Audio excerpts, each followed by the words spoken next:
science bug. Welcome to Catch the Science Bug. Since your pet can't talk, how does your vet determine if your pet is healthy or ill? What type of pets do you see here? Well, mostly people bring in cats and dogs, but some people bring in rabbits, ferrets, guinea pigs, and even mice and rats. Your job must be really challenging because none of your patients can talk to you and say, oh, I have a paw ache, I have an earache. As a veterinarian, I try to use all my senses, and hopefully we can get some cues on the physical exam. If you saw that your pet's skin had little dark flecks on it, what animal would that be evidence of? Fleas or ticks? Eve and I are going to do an experiment where we take a liquid and separate it into its different parts. That's called chromatography.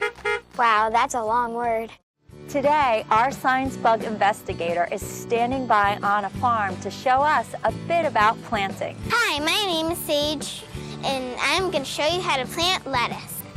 Thanks for watching, and we'll be back with more adventures for you on Catch the Science Bug.